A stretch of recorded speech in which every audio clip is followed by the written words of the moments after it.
Welcome to our second episode. Today we will be doing a technical deep dive with Johannes Burberger. Welcome, Johannes. Thank you for joining us. Could you introduce yourself briefly? Thank you for having me here. I'm working at the University of the Bundeswehr in Munich at the Institute of Electrical Energy Distribution. And I'm currently a research associate, and I'm working on modular multi-level inverters and batteries. And what is your main topic of research? I have 3 topics of research that I'm working on. One is bidirectional charging with multi-level batteries. One is swarm intelligence, and one is total cost of ownership calculations. So you're the perfect guy to answer our questions. I hope so. The first question is, what are the current challenges in the life cycle of a battery? So the battery has several challenges in its life cycle. If we start in the beginning at the battery production, the formation of the batteries is one of the challenges because it's responsible for about 30% of the battery costs with the production. Then during the utilization, we have battery aging, which is not a huge problem, but still one we have to face. Then we'll have the second life applications of the batteries, where the cells have to be matched after utilization just to build new battery packs out of the old ones. Yeah. Though, how can a multi-level battery revolutionize this process or these processes? At the production of the batteries, it can help to reduce the costs of production because we can put the power electronics into the battery cells and then do the battery formation not inside the factories but elsewhere. For example, with the customers or with the sellers at their stores or at their locations.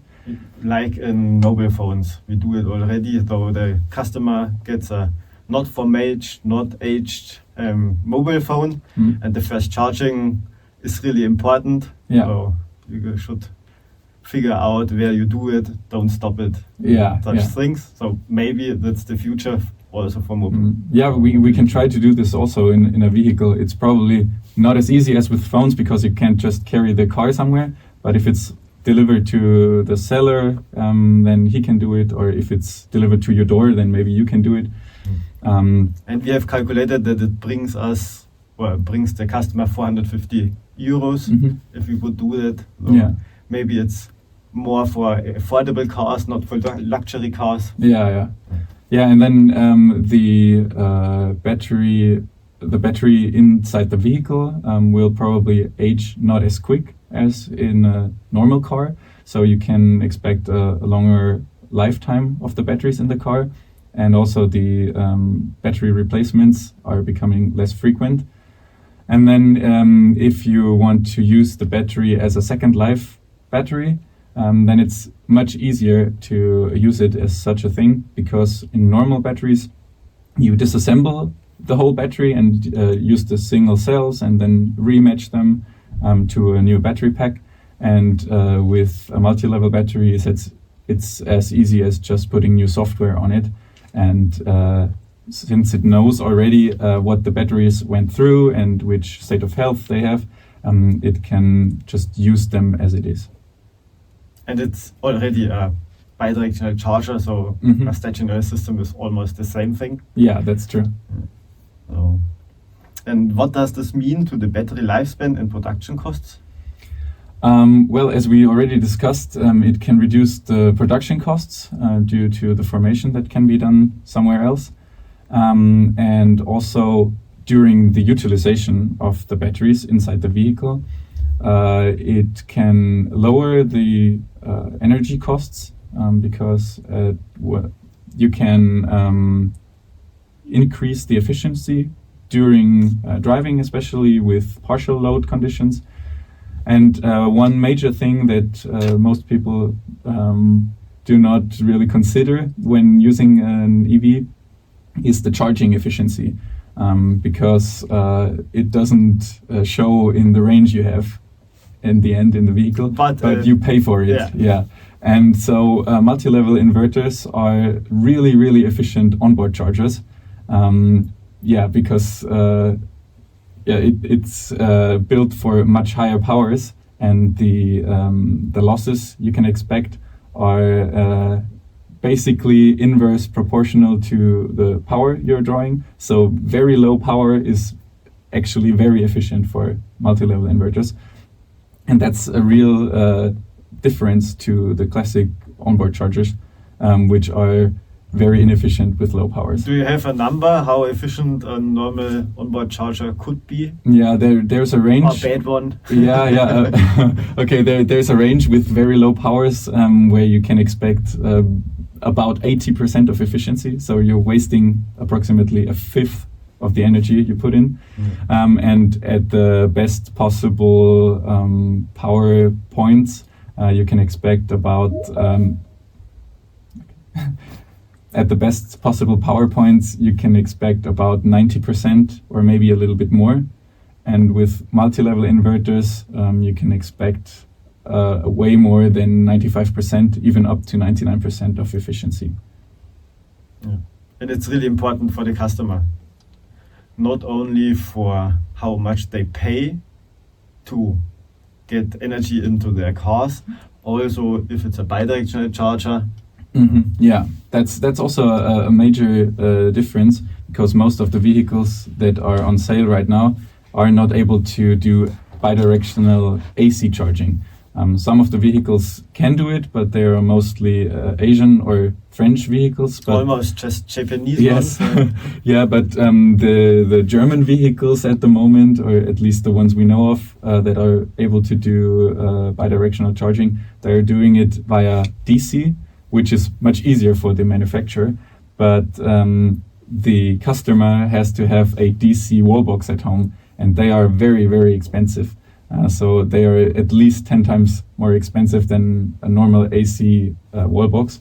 And so this feature will enable most of the customers to do bidirectional charging once it's rolled out for everyone in Germany. Yes, and what are the advantages of multi-level technology for the OEMs and investors? First of all, reducing the production costs. That's always the main thing the OEMs are focusing. But also a little bit the making the vehicles easier to manufacture, because you're building lots of equal parts that you put into a battery, and not one battery, then one onboard charger, then one inverter. And it's semiconductors, they are scaling. Yes. So yeah. Each time you double the amount of the semiconductors, you get 10% lower production costs. So it's a law in semiconductors. Yeah, that's one of the major advantages. And also probably much less defective vehicles, where they have to pay for the repairing within the guarantee, within the warranty. And so this is also a major cost factor for them. And also even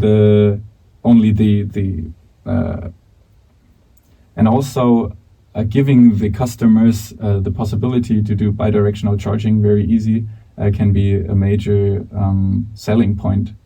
Could be a selling point, but could be also a reason to buy this car, because I get money back for my car. So if it's possible to charge my vehicle if the energy costs are low, and putting it back to the grid if the energy costs are high, could be also a business case for the customers or for the OEMs. Yeah, that's possible.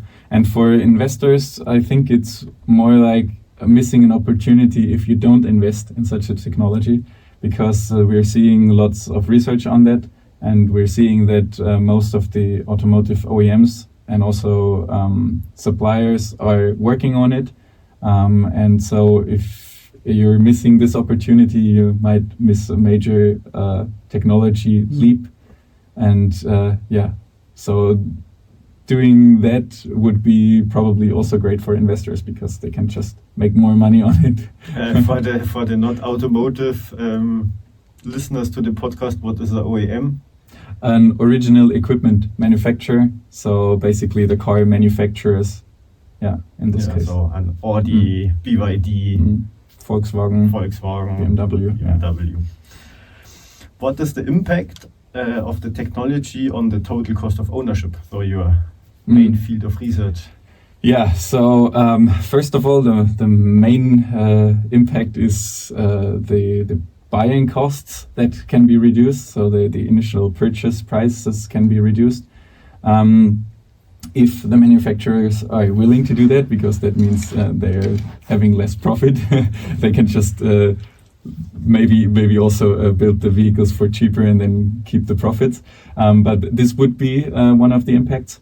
But during utilization of the vehicle, the main improvements for total cost of ownership are the reduced energy costs.